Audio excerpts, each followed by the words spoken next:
Bonjour à tous, dernière vidéo de cette série complémentaire sur le monde des ténèbres, donc avec peut-être le dernier jeu original qui a été produit, qui s'appelle Kindred of the East en anglais, Vampire d'Orient en bon français, donc qui a été traduit d'ailleurs, le livre de base et certains suppléments ont été traduits en français.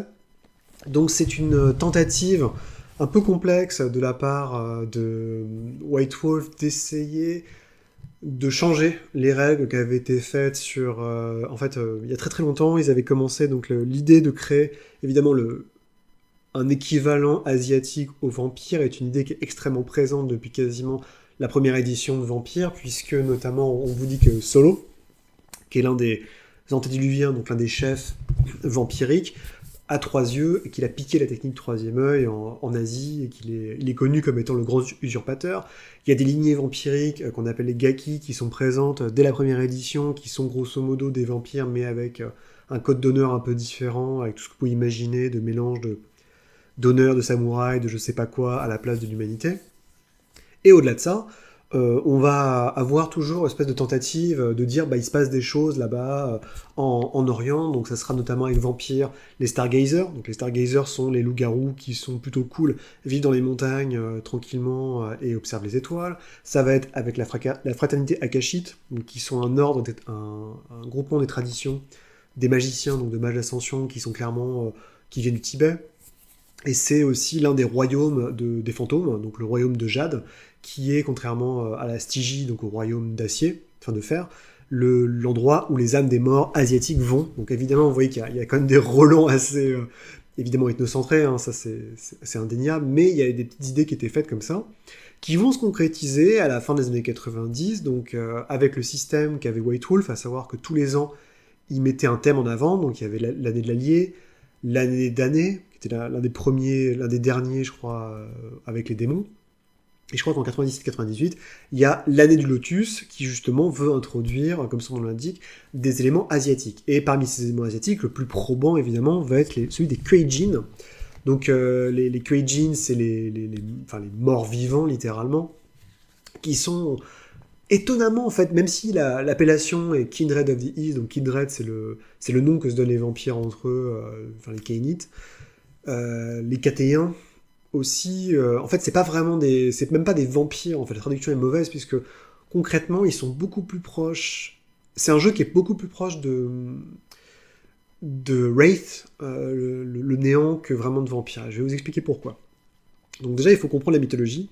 C'est un espèce de prêchi-prêcha, de mélange évidemment de toutes les inspirations qu'on pouvait trouver à l'époque, que ça soit des films de Hong Kong, parce qu'on est juste avant la rétrocession, évidemment les animés qui sont très très présents, et vous savez pour White Wolf, il y a quelques personnes parmi les membres fondateurs, notamment de White Wolf, je pense à Tim Brooke, qui sont obsédés en fait par les animés. Il faut comprendre que c'est à ce moment-là aussi, tout début des années 90, donc Akira est sorti, est visible, on se le passe sous le manteau en VHS, Dark Horse va commencer à sortir tous les gros mangas, en format comics, donc ils vont changer l'ordre, ils vont inverser l'orientation des pages, et ils vont les sortir en petits en chapitres par mois.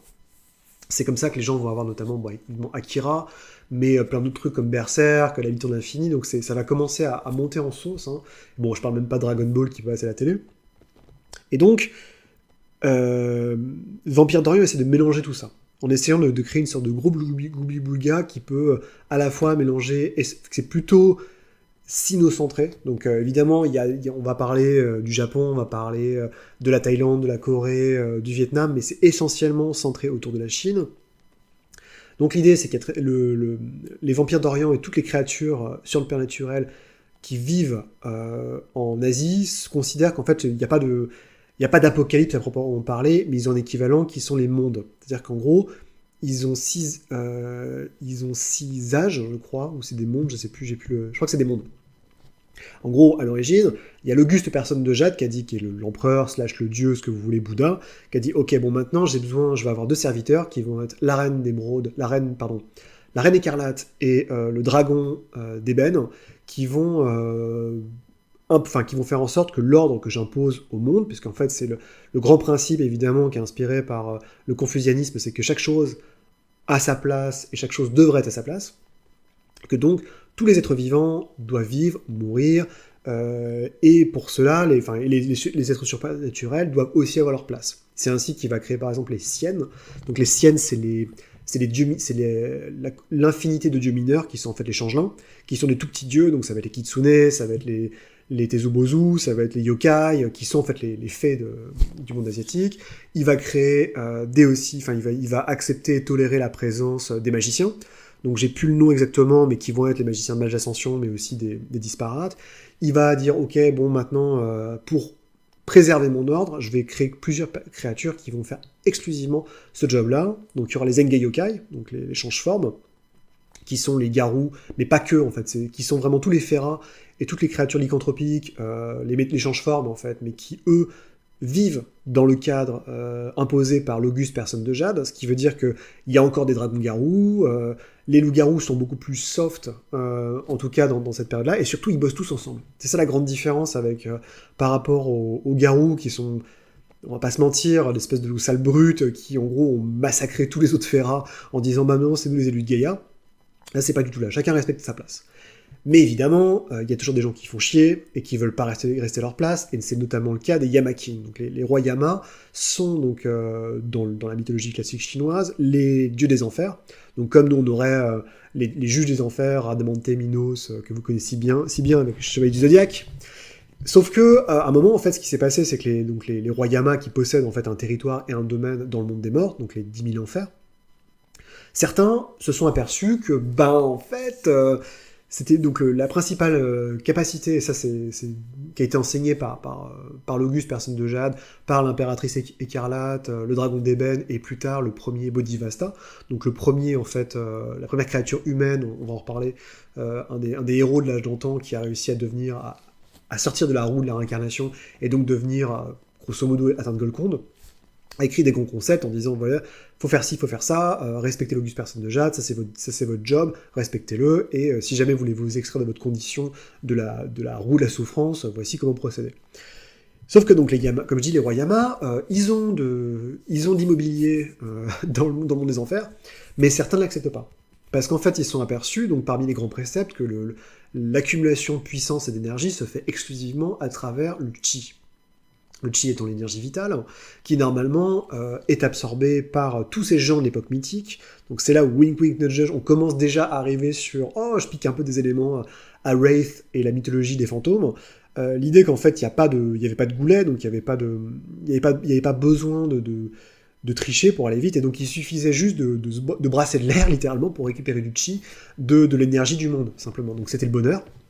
Mais ce qui s'est passé, c'est que certains Yama-King se sont aperçus qu'ils pouvaient aussi torturer des âmes qui étaient dans leur royaume pour accumuler encore plus de chi plus rapidement. Ce qui évidemment n'était pas du ressort de tout le monde, ça a commencé à beaucoup faire la gueule, et l'auguste personne de Jade a dit bon c'est pas grave, ce qu'on va faire c'est je vais créer donc à côté des Engai Yokai une autre race de dieux à moitié, enfin de grands héros demi-dieux, qui vont être les Wuxian, si je dis pas de bêtises, qui sont en fait les grands héros dorés, les grands héros qui étaient 10 000 héros, grosso modo, qui étaient là pour la baston, et c'est exactement comme vous l'imaginez dans tous les films de KPDP. Ils sont super arrogants, ils sont super balèzes, ils pouvaient utiliser des magies basées sur les éléments, donc l'eau, la pierre, l'eau, la terre, le feu, l'air et compagnie. C'était des créatures pleines c'était des parangons de vertu et d'honneur. Et donc ces créatures ont commencé à se battre pour repousser en fait les Yama-King qui eux avaient envie d'étendre en fait leur puissance pour un peu et faire la nique quelque part à leur place, puisque grosso modo ils sont quand même, malgré leur puissance, ils ont un rôle qui est assez pas top, à savoir rester enfermés sous terre au milieu des gens torturés. Donc ils ont dit pourquoi ce ne serait pas nous qui dirigeons finalement la grande cosmogonie. Et ce qui va se passer, c'est que donc on est à l'époque, faut pas oublier, c'est qu'il y a 6 mondes, on est à l'époque du premier, deuxième monde, donc qui sont les âges mythiques. Et ce qui va se passer, c'est que les Yama-King vont ont des Engai Yokai qui roulent pour eux, qui sont les Kumo, donc les araignées garous. Donc les araignées garous sont pas du tout comme les araignées de la cosmogonie occidentale avec la tisseuse machin. En gros, chez nous, les Anansi sont des araignées garous, mais qui sont pas corrompus par la tisseuse, qui au contraire en fait sont les petits-enfants de la tisseuse pour aller vite, et leur mère a été emprisonnée par la tisseuse, mais concrètement ils sont bon ok, ils drainent le sang, c'est des araignées géantes, mais ils sont du bon côté de la force, on va dire, alors que là, pas du tout, les Kumos sont vraiment des saloperies, qui bossent toutes pour les Yamaking, et ce qu'ils ont fait, c'est qu'ils ont été voir donc les héros divins, les Wuxian, et on dit, hey, vous savez les gars, si vous buvez du sang, vous pouvez acquérir du chi. Et donc au début, c'est comme un poison, ils ne le supportent pas, et peu à peu, c'est un effet euphorisant, ce qui fait que les Wuxian, enfin les guerriers divins ont commencé à déconner sérieusement. Tout le monde leur a dit, les Egeyokai ont dit, vous commencez à sérieusement déconner. Ils n'ont rien écouté. Ensuite, ils ont eu des enfants, donc qui étaient un peu moins puissants qu'eux, qu'on appelle les enfants dorés. Donc leurs propres enfants, qui étaient plus immortels en fait, sont allés les voir. Ils ont dit, non, vous savez, papa, maman, vous déconnez sérieusement. Et donc, qu'est-ce qu'ils ont fait ? Ils ont tous leurs enfants. Plutôt que d'essayer de se tempérer, ils ont assassiné tous leurs enfants. Il y en a que très très peu qui ont survécu. Une poignée. Ils ont en plus manipulé les Siennes pour les... Enfin, ils ont détruit des races de change-forme, ils ont détruit des Siennes, donc en fait, l'équivalent des cours Silly chez les féeriques se sont foutus sur la tronche, ce qui fait que les Siennes ont été... Les 10 000 petits dieux ont été complètement affaiblis. Et finalement, il est arrivé ce qu'il arrivait, l'auguste personne de Jade est arrivé, a dit, bon, ça suffit les conneries, et les a tous envoyés en enfer. En disant, de toute façon, c'est simple, puisque vous êtes corrompus, vous serez corrompus pour l'éternité, cassez-vous. Et donc tous ces gars-là ont été châtiés, détruits et envoyés en enfer. Les âges passent, donc on est parti du principe que le Moyen-Âge, en gros de la fondation du premier royaume de Chine, en gros du premier empereur en fait qu'on connaît en Chine, jusqu'à... aux invasions mongoles, on part du principe que c'est le troisième âge. Donc les âges continuent au fur et à mesure. Et on voit un curieux phénomène, c'est qu'il y a certaines personnes, quand elles meurent, ils ont une volonté, ils ont quelque chose qui fait qu'ils n'acceptent pas leur place et qu'ils cherchent à se barrer des enfers. C'est très, si vous êtes expert dans la connaissance de Wraith the Oblivion, vous savez qu'il y a un phénomène qui est un peu similaire, qui s'appelle les Rison. Donc, les excavés, pour aller vite, ceux qui se relèvent, qui sont montés par Eurydice, donc la première en fait des Rison, qui, cherchez plus, hein, la mythologie grecque a plus trop d'impact dans Whitewood, c'est juste des noms sympas comme ça, parce que le dernier jeu s'appelle Orpheus, mais ça n'a rien à voir, et tout ce que vous avez à savoir, c'est qu'en gros, il y a quelques fantômes, donc des wraiths, qui ont réussi à s'incarner dans des corps, et qui vivent à la surface dans ces corps à moitié fusionnés, qui drainent du pathos, donc de l'énergie pour survivre, et qui vivent leur vie tranquillou, et qui essaient de ne pas se faire repérer par la Stygie, par les autres, par les spectres, par tout le monde. Parce qu'ils ont fait un deal en fait avec leur Shadow. Donc rappelez-vous, hein, c'est important parce que ça va jouer pour Kindred of the East.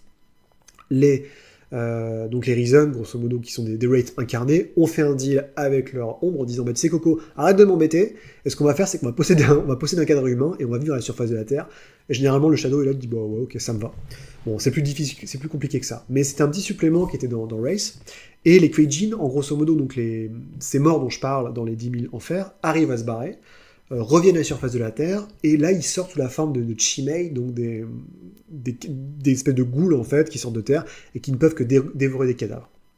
Normalement ce qui se passe c'est qu'au bout d'un moment il y a un vrai vampire d'Orient, donc un Kuei-jin, qui les voit, qui les chope, qui essaie de les dresser comme des bêtes sauvages pour peu à peu en fait leur redonner leur humanité, entre parenthèses, pour justement qu'ils deviennent, s'ils réussissent à suivre les épreuves et l'enseignement qui dure des années et des années, hein, c'est pas comme les vampires où en 3 mois je vous libère dans la nature, hein.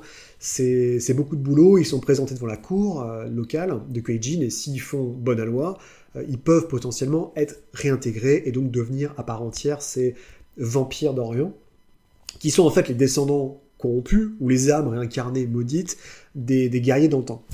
Et donc l'idée, c'est que ces gars-là ont plusieurs choses différentielles par rapport à nos vampires qu'on connaît à nous. La première, c'est que, comme je disais, ils sont beaucoup plus proches des fantômes de Wraith the Oblivion que des vampires d'Occident.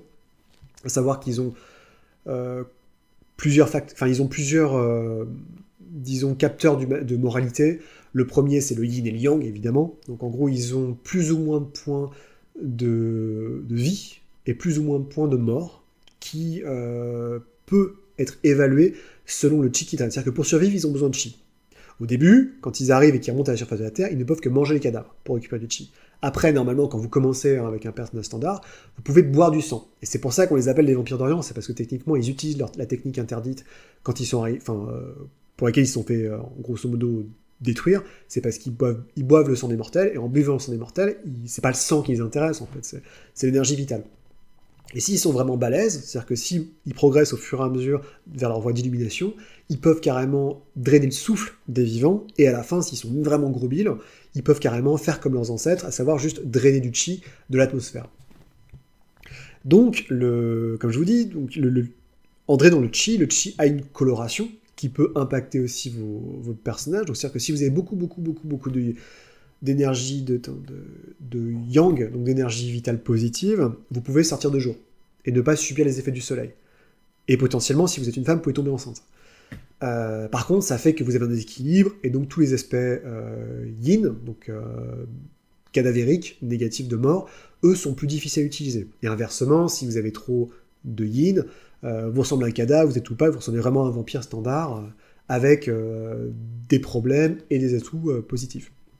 À côté, donc ça peut être important selon le personnage que vous jouez, parce qu'on va revenir qu'il y a des dharmas aussi, donc il y a des voies qui existent, qui supposent en fait de suivre plus ou moins un élément.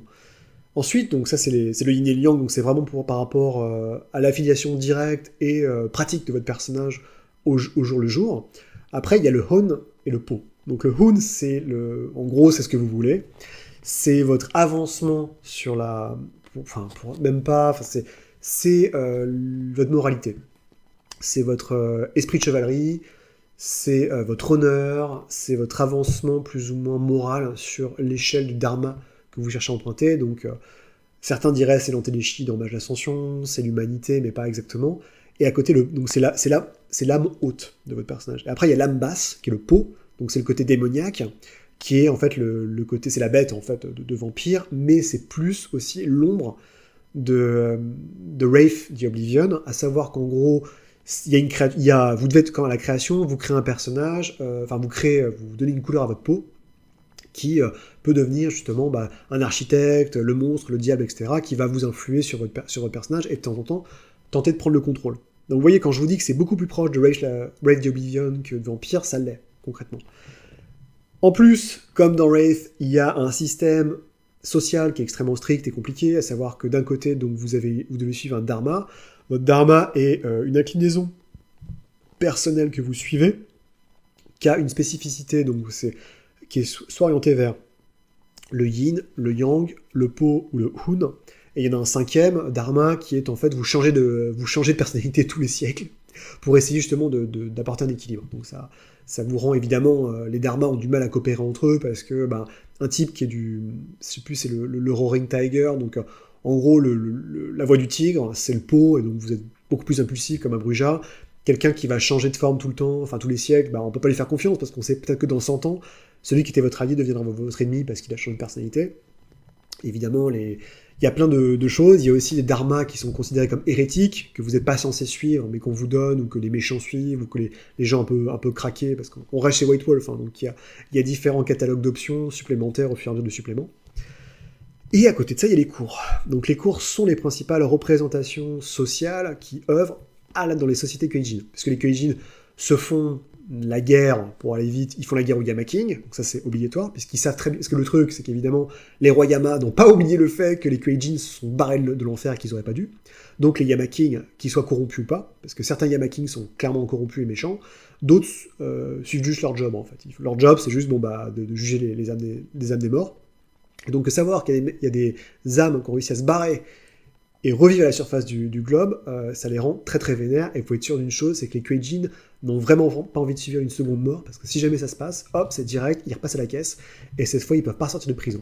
Donc ils vont faire tout ce qu'ils peuvent pour justement empêcher que les Yama King étendent leur influence, sachant qu'évidemment il y a d'autres choses, donc il y a 5 cours en fait principales qui sont en Chine, donc une à Shanghai, une à Pékin / Beijing, et 3 autres dispersées en Chine dont j'ai plus les noms de tête. Il y a aussi des cours équivalentes au Japon, en Philippines, en Corée, en Thaïlande et au Vietnam, je crois, de tête, qui sont un peu moins décrites. Et l'idée, c'est que donc chacune des cours est plus ou moins en odeur de sainteté avec les autres.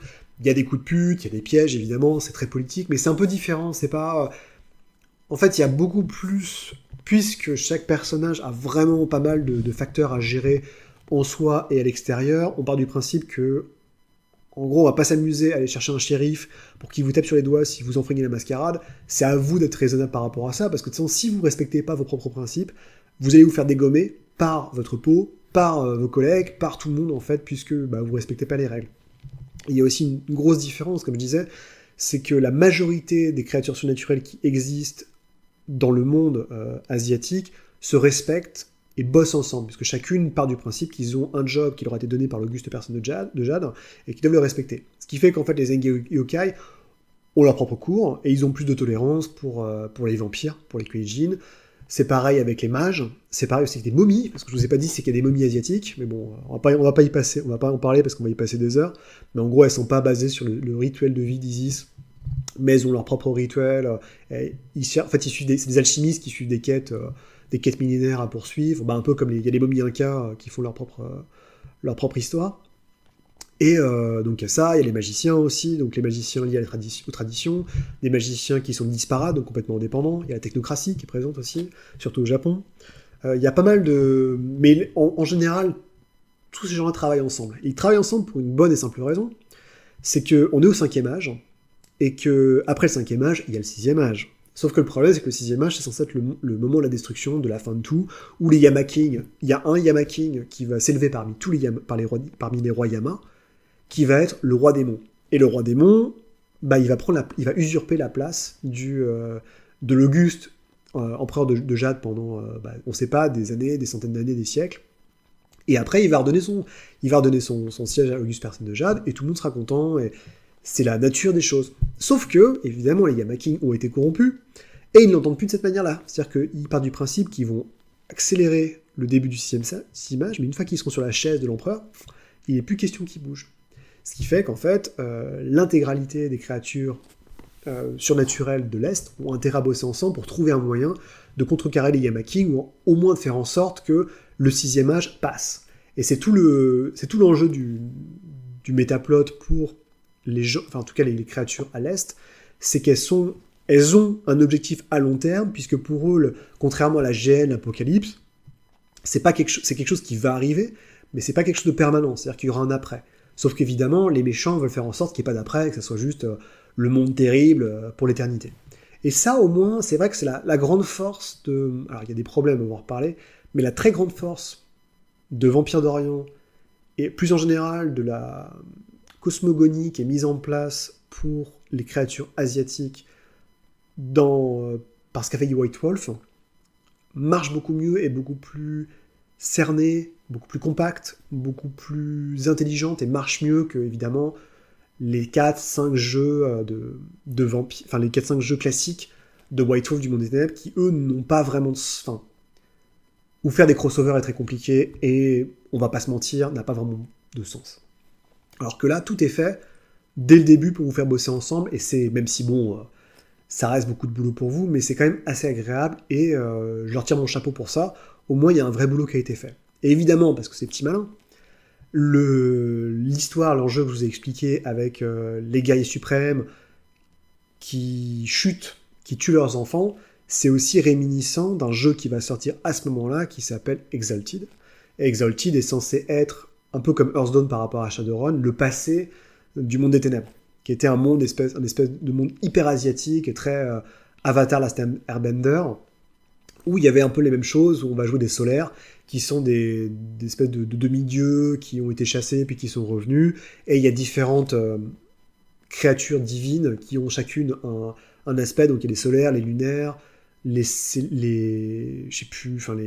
terrestres, les infernaux. Alors, je connais pas du tout Exalted, mais il y avait déjà cette idée-là que, à mon avis, en parallèle, il y avait certains des designers de chez White Wolf qui devaient bosser sur Exalted, et ils ont dû échanger leurs notes avec Vampire d'Orient pour chacun amener un peu sa consistance sur leur univers.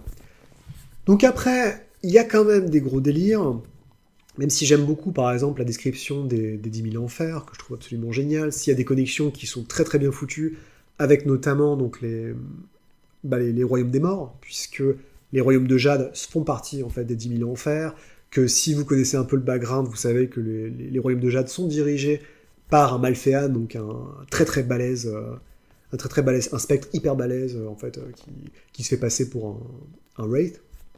Donc il y a plein de choses qui sont très connectées comme ça, et très originales, ne serait-ce que par exemple Mikaboshi, qui est censé être un roi Yama du Japon, mais qui est hyper technologique, et une grosse griffe mécanique, un peu comme comme le Dr Mad dans l'inspecteur Gadget. Il y a plein de choses qui sont vraiment très très cool, mais après il y a quand même des trucs très bourrins, très stupides, notamment le concept même, à savoir que vous devenez Keijin quand votre âme sort des 10 000 enfers, ok? Soit. Mais, comment ça se passe? Comment vous faites la différence entre un type qui va être dans les 10 000 enfers d'un type qui, par exemple, est simplement dans l'enfer ou va dans le monde des spectres, enfin dans le monde des fantômes de Wraith? Et ben on vous dit, c'est selon plus ou moins votre degré d'asiaticité. Donc, est-ce que vous êtes asiatique? À combien de pourcentage vous êtes à 100%? Enfin, je déconne, mais c'est quasiment ça, en fait. Il y a une sorte d'ethnocentrisme sur « Ah bah ok, c'est bon, t'es asiatique, tu vas dans les 10 000 enfers, alors que bon, si t'es occidental, t'y vas pas. » Et le délire, justement, c'est que, qui est dans la 3e édition, c'est qu'ils ont voulu changer un peu le métaplot en disant « en fait, les Kuei-jin vont faire le grand bond en avant, avec Mao. Et ils vont, mystérieusement, les 10 000 enfers commencent à grandir, et les Asiatiques qui meurent maintenant en Amérique vont dans les 10 000 enfers, donc potentiellement il y a des Kuei-jin qui pop, comme ça, même en Amérique. Donc on dit, c'est l'heure du grand... Les 5 cours de Chine disent, ok, c'est l'heure du grand bond en avant, on va envahir la Californie. Donc ils arrivent direct Donc il y a une grosse baston à San Francisco, où ils roulent sur la gueule du prince, ils commencent aussi à prendre leur quartier d'été à Los Angeles, enfin c'est pas terrible, il y a des trucs aussi où en gros au niveau du métaplot, ce qu'on va appeler la semaine des cauchemars, où l'antédiluvien Ravnos, donc qui est indien, qui connaît un peu, parce que c'est plus ou moins lié, les Kuei-jin va sortir de son truc, donc ça va être un cauchemar, et là c'est le nom de la semaine des cauchemars, il arrive, il commence à sortir de son truc en Inde comme Godzilla, et là il y a des Bodhisattvas, donc qui sont en gros les Kuei-jin qui ont atteint Golconde, mais quand t'atteins Golconde dans la version Vampire d'Orient, t'es méga balèze, donc les gars ils flottent dans l'air et ils le bastonnent pendant 3 jours, enfin c'est un peu too much, et c'est très con, c'est très très con par certains aspects, on va pas se mentir. Alors, il y a aussi des pouvoirs pétés, ils ont tous des pouvoirs, donc ils n'ont pas des disciplines, ils ont ce qu'ils appellent les Shintai, donc le corps divin, où on retrouve cet aspect corruption des préceptes d'avant, où je vous disais qu'à la base, les 10 000 héros pouvaient manipuler en gros l'air, le feu, le vent. Là en fait c'est plus ou moins ça, mais l'eau ça devient le sang, la terre ça devient les os, donc la chair, enfin tout est un peu comme ça. Donc ça donne des effets complètement pétés, où les mecs peuvent s'arracher la tête et la balancer, se faire pousser des griffes d'os, enfin c'est la foire à neuneux, les pouvoirs sont quand même bien pétés. C'est un peu n'importe quoi sur beaucoup d'aspects. Alors c'est con parce que justement, comme je dis, il y a des trucs qui sont très très bien, il y a notamment par exemple tout l'aspect d'empire, où comme leurs ancêtres, les Kuei-jin peuvent avoir des enfants, les enfants sont à moitié vampires, enfin à moitié Kuei-jin et à moitié humains, et les Kuei-jin ne peuvent pas les supporter en fait, parce que en gros leur âme est une âme réincarnée des enfants de leurs ancêtres. Donc en fait, la simple présence du vampire rappelle le péché qu'ont fait les Kuei-jin, et ils se rappellent en fait qu'ils sont tombés du paradis, quoi, pour aller vite. Il y a plein d'idées comme ça qui sont super malines, et à côté il y a des choses qui sont extrêmement bourrines, et j'ai envie de dire, c'est un peu comme le Kuei-jin, c'est une question d'équilibre entre le yin et le yang, ou le hun et le po si vous voulez. Des fois ça marche, et des fois ça se casse complètement la gueule. Et par certains aspects, je trouve même que toute la cosmogonie, donc hors Kuei-jin, est quasiment plus intéressante que les Kuei-jin eux-mêmes. C'est-à-dire que tout ce qu'ils ont, donc c'est très rapide, parce qu'il y a quelques suppléments, il y a un supplément sur les Engei Yokai, sur les mages, c'est Dragon of the East, je crois, sur les momies qui a été fait, qui sont vraiment très intéressants en fait, et qui proposent en fait tout un monde assez différent de ce dont on a l'habitude avec le monde des ténèbres classique, occidental, mais c'est vrai que bon, ça reste des petits suppléments qui sont faits à droite à gauche, et le cœur du truc, c'est quand même les Kuei-jin, la lutte des Kuei-jin avec les vampires occidentaux, et ça va monter un peu en sauce, notamment avec le final, où comme toutes les petites gammes de chez Vampire, on va pas s'embêter à faire un vrai bouquin de fin du monde, on va créer un bouquin qui s'appelle Time of Judgment, qui va réunir toutes les apocalypses des petits trucs, donc de Changelin, Momie, Démon, Hunter et Vampire d'Orient. Et les vampires d'Orient ont le droit, dans tous les cas, se bouffent, le sixième monde arrive, par différentes portes. Donc il y avait une fois où c'est Mikaboshi qui arrive à prendre le pouvoir. Il y en a un autre qui est mon préféré, où en gros c'est Thorn, donc qui est cette espèce d'ignoble enfoiré de Tremere qui a fait un pacte avec les Yama King, qui est le prince, entre parenthèses, de Hong Kong, va essayer de sauver sa peau, parce que c'est un démoniste et tout, donc il va sauver sa peau en ouvrant des portails sur le monde des Yama King pour les faire arriver, et c'est à vos joueurs de le retrouver pour le buter et l'empêcher d'activer les portails, mais évidemment, le seul moyen d'arrêter les portails, c'est de se sacrifier. Enfin, il y a plein de trucs assez cool comme ça. La fin est pas si mal, mais ça reste un jeu qui, à mon avis, aurait eu... Ça le fera pas, hein, évidemment, mais qu'aurait eu beaucoup à gagner d'une 20e édition. Parce que quand je vois les éditions 20e anniversaire qui ont été faites, notamment, je pense à Mage, qui a été très très bien mouliné pour faire quelque chose de moins noir et blanc au niveau des factions, de changer pas mal de choses de manière très subtile pour s'accommoder aux années 2020, enfin 2015-2020. Je pense que Vampire d'Orient aurait eu le droit et aurait dû avoir en fait le même traitement, mais je pense qu'il y a eu tellement les mecs ont eu tellement peur de se faire défoncer sur le sentier d'appropriation culturelle, de je sais pas quoi, que en fait ils étaient terrifiés. Et c'est con parce qu'en fait il y a un type qui je subodore et sino-américain qui est sur le Storyteller Vault. Donc on rappelle, c'est le sous-site de DriveThru RPG, donc le site où vous pouvez acheter des PDF de jeux de rôle, qui a été créé d'ailleurs par l'un des frères Wick, donc l'un des fondateurs de White Wolf. Le Storyteller Vault, c'est quand vous voulez éditer des produits de fans à faire payer White Wolf. Donc en fait, White Wolf vous dit ok, vous me filez 30% de la marge. Par contre, vous pouvez utiliser notre banque d'images, notre machin, notre truc, et vous faites ce que vous voulez. Enfin, il y a des règles à suivre, quoi. C'est comme, il y a pareil, le Miskatonic Report pour Johnstone Compendium, pour RuneQuest, enfin, Chaosium fait pareil. Et il y a un type qui a repensé complètement Vampire d'Orient à la lueur en 20e anniversaire, à la lueur du 21e siècle, et c'est clairement beaucoup plus subtil, beaucoup plus intelligent. En tout cas, ça froisse, disons, beaucoup moins le côté... Enfin, ça peut froisser beaucoup moins les gens qui sont très attachés à avoir un truc beaucoup plus respectueux, disons, de la pensée ou des croyances à la fois chinoises ou japonaises. Et ça a un très très bon boulot, alors c'est uniquement en anglais, hein, évidemment, mais on sent vraiment qu'il y a des... Et je crois que c'est pas... Il me semble que c'est un mec qui avait commencé sur... c'est un type qui avait commencé sur rpg.net, qui est le vieux forum un peu antédiluvien sur le jeu de rôle qui existe encore sur Internet, où les mecs, d'ailleurs, en parlant de... Enfin, la modération a un peu pété un cap. Enfin, moi, je trouve que c'est imbitable maintenant à aller dessus. Mais le gars, il commence tout un boulot, justement, à éplucher chaque page, chaque élément de Vampire d'Orient pour essayer de séparer, entre parenthèses, le bon grain et l'ivraie, et de proposer surtout quelque chose de différent. Pas juste se moquer, mais proposer des choses qui sont plus sensées.